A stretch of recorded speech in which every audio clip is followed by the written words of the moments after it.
So I just wanted to come on here and pop my shit about silver, right? So for those who don't know, I have been a silver bug, like Peter Schiff, but for silver, and for the last decade now, you know, and decade plus actually. And so I've been a silver bug for the last decade plus now because I think it is one of the solutions for ADOS America and Black people in general. But that's another discussion. And so, given that since silver hit around 120 a few weeks ago, it's only gone. I don't think it's gone below. I think it did. I think it did at one point go below. I think it almost did. I think it did. I think like the lowest that it hit was like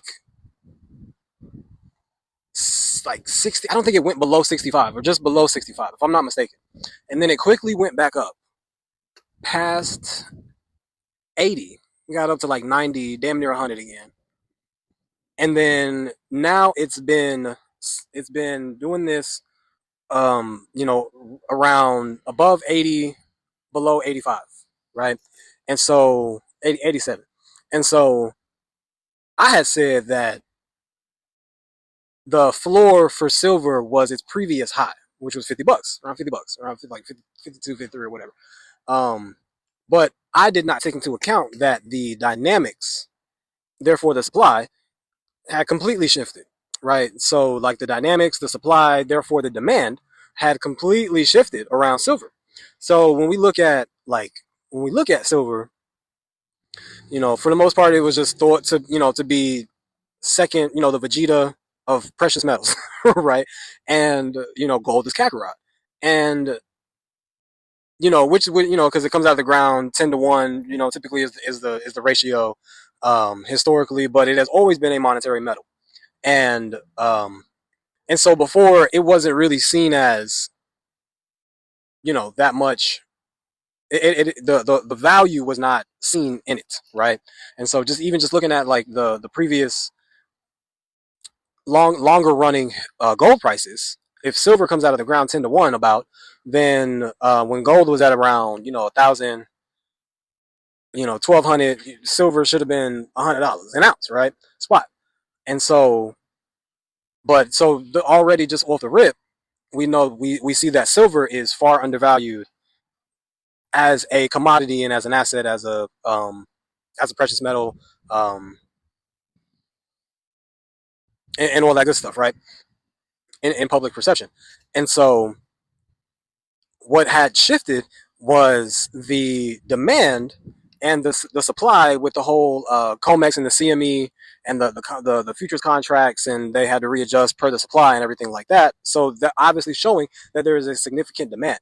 This price that we're seeing is a pure reflection of the shift in the valuation and just the perspective of silver, right? The fact that it has not even fucking touched its previous high lets me know that the demand dynamics, the supply and demand dynamics, have completely shifted, because you can have a shift in supply, but if there's no demand for it, like lumber, then fucking it doesn't make a difference. And so, but what happened is that with there being a supply shock, like it had been on notice, it had become aware how little of supply that there was per the demand.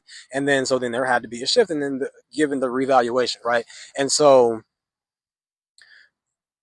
when we look at the concepts of investing, or the terms, when we think about what investing is, and we think about speculation, speculative investing versus dividend paying investing, and then we look at something called wealth preservation, right? Okay, so when you understand just the basics of investing, versus trading, and then you understand that there's different types of investing. You have speculative investing, which is investing. Typically, this is under 5 years, right? You're not going to speculate on something for more than 5 years, typically, right? Um, this is what is called the greater fool theory, right? The assumption or the idea that at some later point, someone is going to pay more for the asset that you've acquired than you paid for it, right? Thus giving you a profit. And so, typically people will do this with whatever they deem to be speculation, right? A speculative asset, right? Typically, I'm not, if it doesn't pay a direct dividend or interest rate, then it is a speculative asset, right? And so, um, then we look at dividend paying assets or stocks and dividend paying assets and stocks. And then when you have a dividend paying stock, that is an investment. And two, we'll get there. And so when we look at a dividend paying stock, this is a stock that pays you a return for owning it, like a bond, right? And so when we understand these very basic concepts when it comes to investing versus trading, right? When it comes to investing, um, then we understand that, and then or we understand that there's completely different approaches, and especially when we look at when we think about like your timing, right? How long do you want to be in the market? Um, are you looking to like you believe in this? How long are you willing to hold your position? Do you understand, that do you understand whether or not you are investing or trading, right? And so a lot of people don't even understand, like when they're going into it, they don't know, they're not aware of how they're approaching it, right? Most people think that trading is investing. No, that is not the case, right? Um, Trading is not inherently investing, and investing is not inherently trading or gambling, right? And so when we look at trading is when you do not plan to hold said asset for longer than 5 years. And so, especially like if you're just, like swing trading, um, and things like that, like you're not intending on and two, because trading shit, really the biggest part, really the biggest thing is when it comes to trading, you're not trading unless you are able to participate on both sides of the market. If you are Unless you are able to buy and sell, not sell when you already have the shit. No, you can sell to actually make money, as well as buy an asset then sell it to make money, right? If you cannot participate in the market on both sides of it, then you are not trading, right? And so a lot of people will get into and then like get into a stock and then get out of it, right? And so like trading on one side of the market, I don't consider that to be trading, right? That's like speculative buying or speculative trading, I guess, right? I don't consider it to be, just like I don't consider your home, your residential home, or your domicile, your primary residence, to be an asset, all right? Unless you're renting it out, unless you're renting, rooms out and shit. But at the time you're living in it.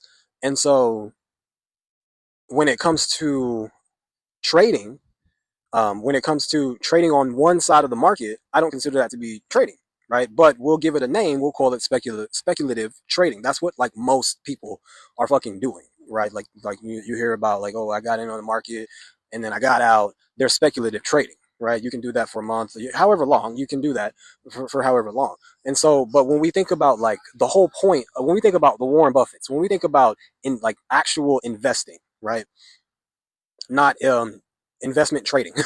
When we think about like actual investing, we think about the long term and what this will do over the whether or not it's paying a dividend over the long term.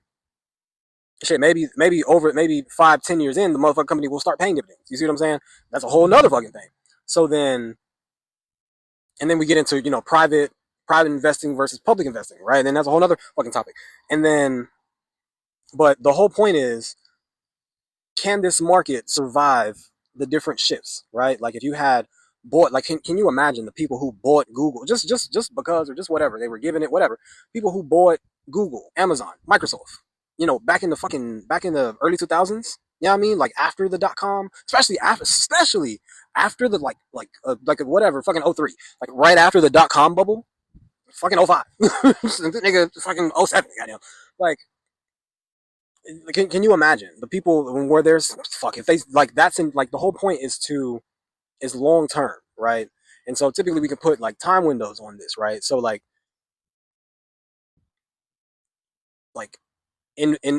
investing, you plan to hold whether or not there's a dividend. You plan to hold this asset for at least 5 or more years, right? And so when we're looking at investment trading, we're looking at a day to or whatever same day to five, no more than 5 years typically. This and like I said, this is with or without. This is regardless of a dividend. And so so now that we understand long term in investing or what investing is really supposed to be, right?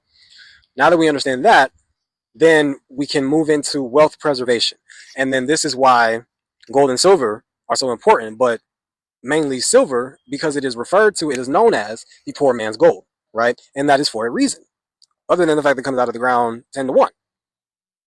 And so when we take all these things into account and we look at these different financial concepts, we understand that gold and silver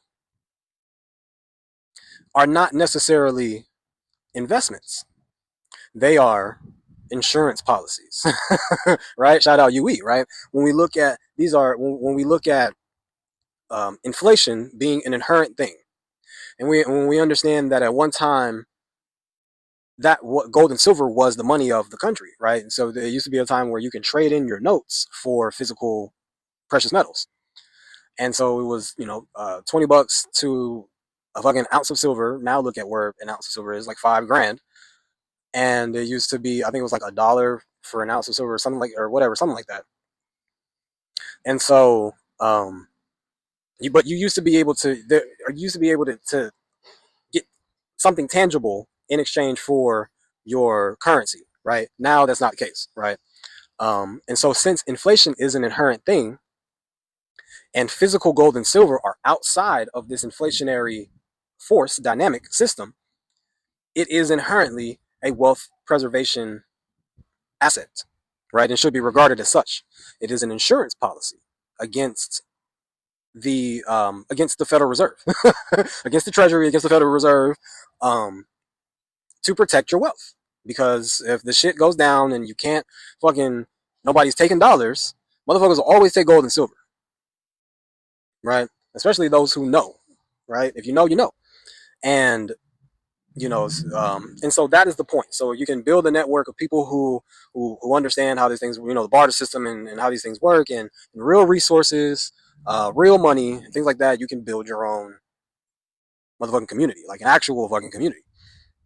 And that is what you know. Not to join the Discord, tap in with the Discord. You know what I mean? New Wakanda community. Um, you know, tap in. Tap in with the Patreon. You know what I mean? For my predictions, um, and my outlooks. You know what I'm saying? Stuff that I can't say amongst mixed company and all that. But yeah, you know what I mean? And tap in with the kid, man. We going deep, man. We that's the whole thing. So when we understand trading versus investing, um, speculative investing versus investing, and wealth preservation, we understand how to properly look at assets, right? And we understand how to properly invest. Because a lot of times,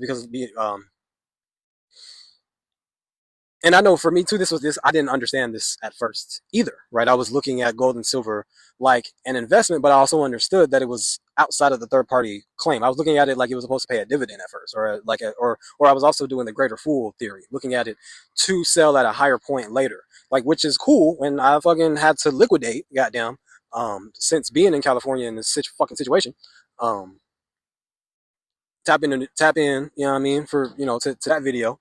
Um, and yeah, and so I've had to liquidate, and so that's cool and all, but that's only been cool for me.